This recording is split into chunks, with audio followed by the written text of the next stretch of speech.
श्रीगुरुभ्यो नमः। हरि ओम।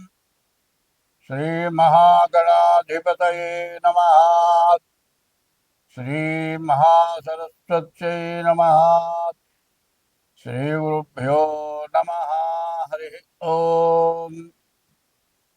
वंदे शम्भुममापतिं सुरगुरुं वंदे जगत्कारणम् वंदे पन्नगभूषणं मृगधरं वंदे पशूनां पतिम् वंदे सूर्यशशाङ्कवक्ष्निनयनं वंदे मुकुन्दप्रियं वंदे भक्तजनाश्रयं च वरदं वंदे शिवं शङ्करं तल्ली निंडुदलंचि पुस्तुकमुचे तन्बूनितिन् నీవు నా యుల్లంబందునల్చి జృంభణముగా నుక్తుల్ సుశబ్దంబులో శోభిల్లన్ బల్కుము నాదువాక్కునను సంప్రీతిన్ జగన్మోహిని పుల్లాబ్జాక్షి సరస్వతి భగవతి భారతి నిక్షేష జాడ్యాపహ. ఒక మంచి విషయం చెప్పుకుందాం. అధిక విద్యావంతులు అప్రయోజకులైనారు. ఎందుకు పనికిరాని వాళ్ళు బాగా గొప్పవాళ్ళైనారు. సత్యం పలికేటువంటి వాళ్ళ మాట ఎక్కడ పనికి రావట్లేదు. వదరుబూతులు తిప్పేవాళ్ళు, దుర్మార్గులు, తగాదాలు పెట్టుకునేవాళ్ళు, కొట్టేవాళ్ళు, మరి అందరినీ బెదిరించి ఆస్తులు లాక్కుండేవాళ్ళు, ప్రతి ఆస్తులు కబ్జాలు చేసేవాళ్ళు, మరి చాలా గొప్పవాళ్ళుగా పూజింపబడుతున్నారు. మరి సత్యవంతులు పనికి రాకుండా అయినారు. వదరుబూతులు దేశాన్ని పాలిస్తున్నారు. స్వార్థపరులు అంటారు వీళ్ళు. ఈ స్వార్థపరులకు ఎట్లా ఉంటుందంటే, వాళ్ళ కొన్ని వందల కోట్లు, వేల కోట్లు సంపాదించారు. ఈ వందల కోట్లు, వేల కోట్లు ఏం చేయాలి? ఈ వందల కోట్లలో, వేల కోట్లలో ఆలోచిస్తే ఒక్క షర్ట్ ఉందండి, తొడుకుల చొక్కా, అది ₹1,00,000 చొక్కాట, 5 లక్షల రూపాయల ప్యాంటు, పెట్టుకునే వాచ్ వచ్చాడు ₹1,00,000. అసలు ఇది ఏమిటి? దేనికి ఎందుకు ఖర్చు పెడుతున్నాం? అదే సవ్యంగా సంపాదించిన డబ్బులైతే ఇట్లా పెట్టుకుంటాం. వాచ్ అని ఇప్పుడు గడియారం ఉందండి, మరి 200-300 పెడితే కరెక్ట్ అయిన వాచ్ వస్తుంది. అదైనా టైం చూపించేదే, ఇదైనా టైం చూపించేది.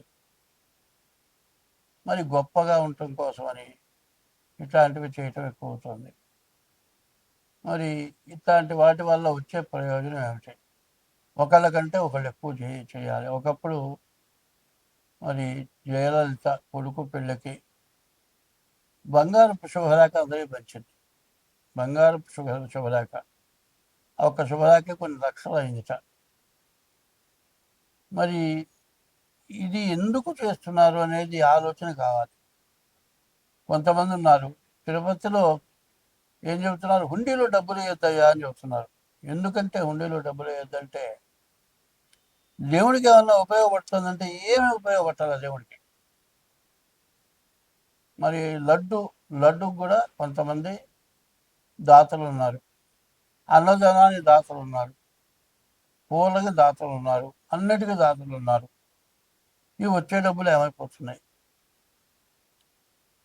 మరి అటువంటి దానికి కొన్ని కోట్లు ఇస్తున్నారు. ఒక్కొక్కళ్ళు 5 కోట్లు ఇస్తున్నారు. పేరు చెప్పొద్దు అంటున్నారు. ఇవి ఎందుకు ఇస్తున్నారో వాళ్ళకి ఆలోచన లేదు. పుణ్యం వచ్చేవి కొన్ని ఉన్నాయి, పాపం వచ్చేవి కొన్ని ఉన్నాయి. దానాలు ఒకటి రోడ్డు మీద నిల్చుంటాడయా, నా దగ్గర 90 రూపాయలు ఉన్నాయండి, ఒక్క 10 రూపాయలు ఇవ్వండి, నేను హోటల్లో భోంచేస్తానంటాడు. ప్రతివాడిని అది అడుగుతాడు. కానీ నిజంగా పాపం 10 రూపాయలు తక్కువ ఇందేమని మనం ఇస్తాం.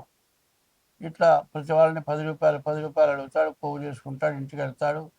ఈ లోపల బ్రాందీ షాప్ పోతాడు, ఫుల్గా తాగుతాడు, ఇంటికి వెళ్తాడు, పిల్లల్ని తాగొడతాడు, కోడి తెలియకుండా పడిపోతాడు. దానం ఏమో అట్లాంటి వాళ్ళు చేస్తే దానం అట్లా అవుతుంది. మరి ఉండకూడని చోట దానం చేస్తే, దేవాలయాలకు దానం చేస్తే ఇట్లా పోతుంది. పోనీ తల్లిదండ్రులకు ఏమైనా అన్నం పెడుతున్నారా? పెట్టట్లేదు. తల్లిదండ్రులు ఇంట్లో ఉండటానికి భార్యాభర్తలు ఇష్టపడటలేదు. తల్లిదండ్రులనేమో బజారుపాలు చేస్తున్నారు.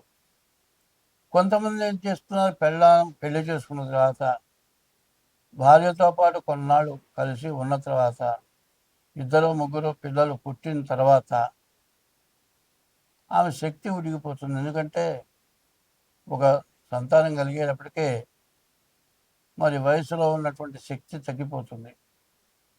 ఆమె వర్చస్సు తగ్గుతుంది, కళ తగ్గుతుంది. ఏమి బాగాలేదు, ఇంకో దానితో పోతాడు. ఈ పిల్లాన్ని వదిలిపెడతాడు, ఈ పిల్లలను వదిలిపెడతాడు.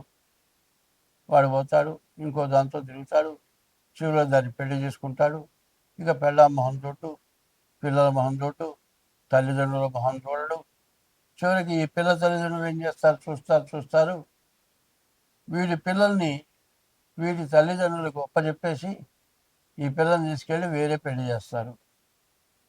ఈ ముసలాళ్ళు కొన్నాళ్ళ పాటు చూస్తారు, వీళ్ళు పోతారు. వీళ్ళ వయసుడి వీళ్ళు పోతారు.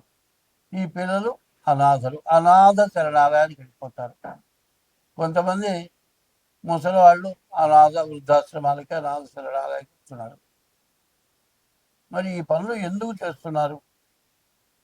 తర్వాత చేసుకున్న భార్య మధ్యలో వదిలేశావు, కొత్త దాంతో పోయినావు. నీ సంపాదన చూస్తుంది, నీ సంపాదన కోసం వచ్చింది అది. ఎందుకంటే నీ దగ్గర డబ్బులు మొత్తం ఉంచుకుంటుంది. ఇంకా నీ దగ్గర ఏమీ లేదన్నప్పుడు నిన్ను వదిలేసి ఇంకోటితో వెళ్ళిపోతుంది. ఇటు వెళ్ళడం బాయ, అటు ఉంచుకున్నది బాయ. కన్న తల్లిదండ్రులు లేకుండా పోయే, మరి కన్న పిల్లల సంబంధం లేకుండా పోయాయి. చివరికి వాడి జీవితం అవుతుంది, వృధా అయిపోతుంది. మానవుడి జీవితానికి ఏది కావాలని తెలియదు. మరి ఇదంతా కూడా యవ్వనం చాలా తక్కువ. 100 సంవత్సరాలు మనిషి ఆయుష్లో సరిగ్గా బాగా ఆరోగ్యంగా ఉండే యవ్వనం 10 ఏళ్ళు 15 ఏళ్ళు. ఈ 15 ఏళ్ళ లోపల చేయరాని పనులన్నీ చేసి జీవితాలు నాశనం చేసుకొని వాళ్ళు బజారున పడి అందరినీ బజారున పెట్టి ఇవాళ మన వివాహ వ్యవస్థ ఇక వద్దు, నాకు పెళ్ళి వద్దు అనేటువంటి ఆడపిల్లలు, నాకు పెళ్ళి వద్దు అనేటువంటి మగపిల్లలు తయారైపోయినారు. దీనివల్ల మన భారతదేశం పూర్తిగా పాడైపోయే పరిస్థితి వచ్చింది. దీనివల్ల విపరీతమైన పాపం వచ్చింది. తల్లిదండ్రుల్ని కానీ భార్యని హింసిస్తే ఆ పాపం దేశానికి కొడుతుంది. కాబట్టి దీనివల్ల అందరం నష్టపడుతున్నాం. దీన్ని జాగ్రత్త పడాల్సిన అవసరం చాలా ఉంది. స్వస్తి. 2026 సంవత్సరం 11వ రాశి కుంభరాశి. ఈ కుంభరాశికి శని మీనానికి వచ్చాడు. ఇంకా సంవత్సరంన్నర చాలా జాగ్రత్తగా ఉండాలి. ఈ సంవత్సరంన్నర అప్పులు తెచ్చుకోగలుగుతారు, బాగా కష్టపడతారు. 24 గంటలు కూడా తినడానికి కుదరదు. తినటం దగ్గరకు వచ్చేప్పటికి చాలా ఇబ్బంది అయిపోతుంది. తిండి మానుకొని పనిచేస్తారు. ఇదివరకు ఆస్తులు పోయే అప్పులు ఉన్నాయి, ఆ ఆస్తులు నిలబడతాయి, బాకీలు తీరుతాయి. ఈ సంవత్సరం కష్టపడ్డారంటే మీకు ఎదురంటూ లేదు, చాలా బాగుంటుంది. ఈ రాశి వాళ్ళకి మరి శని ధనాధిపతి, శని ధనాన్ని రక్షిస్తాడు. మీరు సంపాదించే సంపాదన బాకీలకే పోతాయి, బాకీలు తీరిపోతాయి, ఆస్తులు మిగులుతాయి. వివాహం కాని వాళ్ళకి వివాహం అవుతుంది. సంతానం వెంటనే సంవత్సరం లేకుండా సంతానం కలుగుతారు. ఈ రాశి వాళ్ళు చదువుకునే వాళ్ళకి విద్య బాగా వస్తుంది, అదే కాదు ఉద్యోగం వస్తుంది, మీ కోరిక తీరుతుంది. విదేశాలకు వెళ్తారు, విదేశాల్లో కూడా మంచి సంపాదన సంపాదిస్తారు. భార్య మీకు పూర్తిగా అనుకూలత అవుతుంది. మరి శని బాగా ఉపయోగపడేవాడు కాబట్టి వాహనాలు కొనుక్కుంటానికి బాగా అవకాశం ఉంది. మీకు దాదాపు చెప్పాలంటే 100కి 80 వంతులు బాగుంది. 20 వంతులు ఏంటంటే రాహువు, కుజుడు, బుధుడు, కేతువు. ఈ 4 గ్రహాలు బాగాలేవు. ఉన్న వాటిల్లో 3 పాపగ్రహాలు.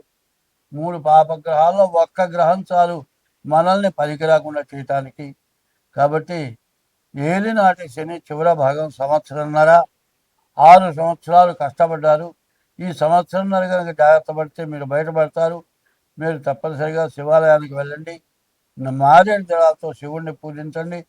ప్రతి శనివారం శనికి అభిషేకం చేయించుకోండి. బియ్యపు రవ్వ, పంచదార కలిపి చీమలకు వేయండి. తర్వాత డేట్ ఆఫ్ బర్త్ ద్వారా జాతకం చూపించుకోండి.